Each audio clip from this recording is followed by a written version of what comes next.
السلام عليكم ورحمة الله وبركاته. dhammaan daawadayaasheena sharafta leh ee ku xiran channelkeena soo dhawaada walaalayaal ku soo dhawaada maalin cusub iyo muuqaal cusub oo aad u xiiso badan.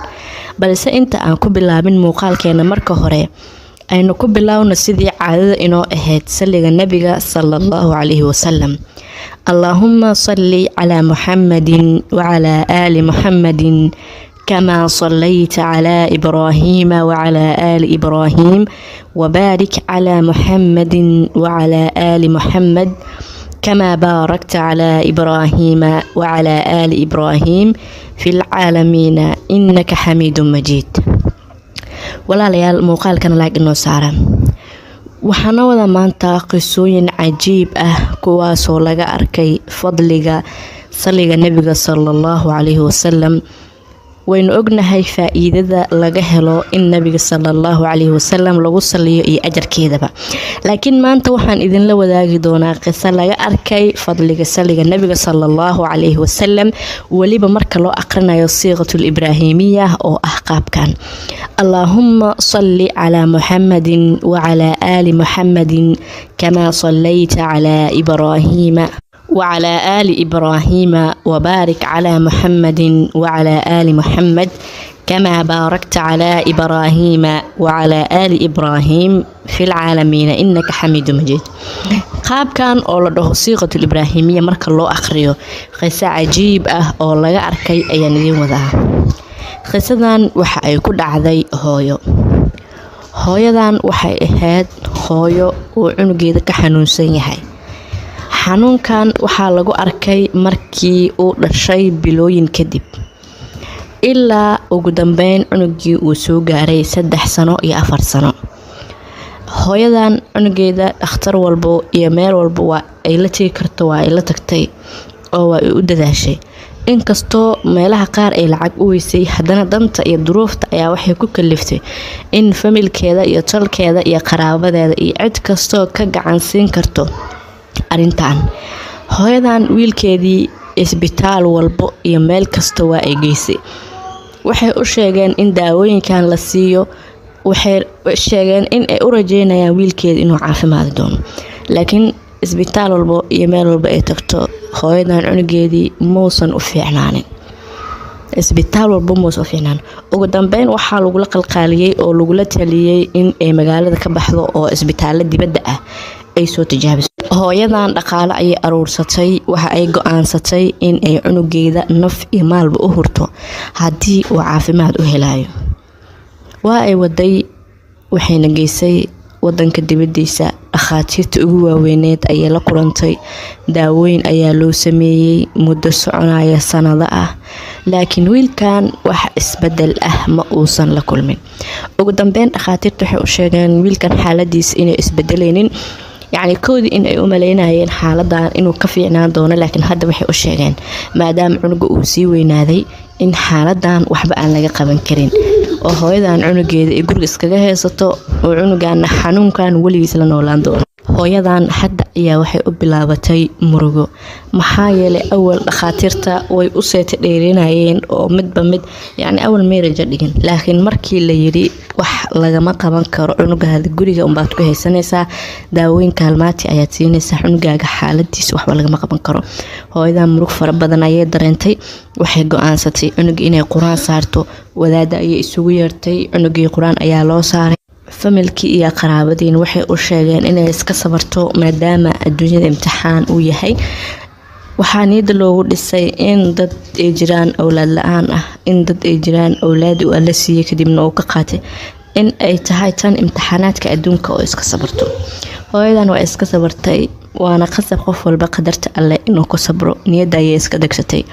maalin maalmaha ka mid ah ayaa gabar saaxiibteed waxa ay ka maqashay in gabadhaas saaxiibteed gabar kale ay saaxiibo ahaayeen ay muddo badan oo aad iyo aad u fara badan ay raadin jirtay awlaad muddo 5 sano ah iyadoo aan waxba dhalin. dhakhaatiir walbo iyo meel walba ayay tagtay, waxaa loo sheegay in ay weligeed wax dhaleynin.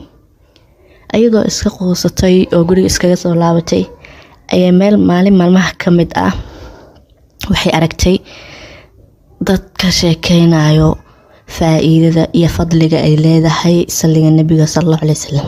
run ahaantii qof walba oo muslim ah waa uu ogyahay midaas, laakiin dadku waxay u baahan yihiin baraarujin iyo wax sheegid. gabadhan waxay YouTube ka aragtay saliga nabiga sallallahu alayhi wasallam iyo mucjisooyinka laga arkay iyo qisaska laga arkay, dadku caafimaaday, dad xoolo ku helay, dad awlaad ku helay. waa ay bilowday inay u akhriso siiqatul ibraahimi oo ah qaabkan: allahumma salli ala muhammadin wa ala ali muhammad kama sallaita ala ibrahima wa ala ali ibrahim wa barik ala muhammadin wa ala ali muhammad كما باركت على إبراهيم وعلى آل إبراهيم في العالمين إنك حميد مجيد. waxay akhrin jirtay kun jeer maalintii saliga nabiga siiqatul ibraahimiya. subxaan allah, 3 bilood markii ay laazintay, alla subxaanahu wa tacaala waxa uu ku irsaaqay ubad, waliba waxay dhashay wiil iyo gabar mataan ah. dhakhaatiirtu idilna waxay u sheegeen in ay waxba dhalaynin oo ayba qoys ay ka soo siiyeen. marka gabadhan waxay u sheegtay qisadaas ku dhacday gabadha saaxiibteed ah. waxay tiri, adigana waxaan kugula talin lahaa in aad bilowdo saliga nabiga sallallahu alayhi wasallam, u niyeyso inuu alla subxaanahu wa tacaala wiilkaaga kuugu caafinayo. waxaad u niyeysataa in alla subxaanahu wa tacaala gacantiisa ay wax walba ku jiraan, in alla subxaanahu wa tacaala gacantiisa ay caafimaad ku jirto, in alla subxaanahu wa tacaala cudur walba uu soo dejiyay daawadiisana uu soo dejiyay. quraanka ilaahay iyo saliga nabigana sallallahu alayhi wasallam daawo inay yihiin. biniyah u akhri, u niyeyso. gabadhan aad ayay u faraxday. waa hooyo cunugeeda ka xanuunsan yahay. hooyo walba waa ay jeceshahay cunugeeda inuu caafimaad taam u helo. haddii la dhax xataa naftaada u hor cunugaada waa kuu badbaadayaa. hooyooyinka waa ay hurayaan. ilaahay jannaha ka abaalmariyo hooyooyinkeen iyo dhammaan muslimiinta hooyooyinkood. hooyadan aad ayay u faraxday. waxa ay bilowday in ay akhriso saliga nabiga sallallahu alayhi wasallam, gaar ahaan siiqatul ibraahimiya. maalintii waxay akhrin jirtay 3000 oo mar. waxay waday oo ay akhrinaysay muddo 6 bilood ah. 6 bilood markii ay akhrinaysay saliga nabiga sallallahu alayhi wasallam, waxaa lagu arkay cunugeeda xaaladiisu isbedel weyn oo cunugeeda ay ka aragtay. waa ay farxday. waa ay waday. waxa ay geysay dhakhtarka. markii ay geysay cunugeeda waxaa la saaray computer, waxaana loo sheegay ciladii haysatay cunugeeda inuu aad uga fiicnaaday. dhakhaatiirtii waa ay la yaabeen. waxay dhaheen, maxaad siisay, maxaad ku samaysay? laakiin waa iskaga soo tagtay. waxay u sheegtay inay wax daawo asiinin, laakiin alla subxaanahu wa tacaala uu caafiyay. hooyadaas sidaas ayuu cunugeeda uga caafimaaday oo alla subxaanahu wa tacaala caafimaad taam u siiyay. cudurka iyo caafimaadka iyo xoolaha iyo awlaada iyo dhammaan arrimaha iyo umuuraha murug farxad kulli alla subxaanahu wa tacaala awoodiisa ku dhacaan. wax walbana alla subxaanahu wa tacaala agtiisa waxba kama aha. qofka adduunyada ama dunida uga baqiilsan waa qofka naftiisa ka baqiilay duco.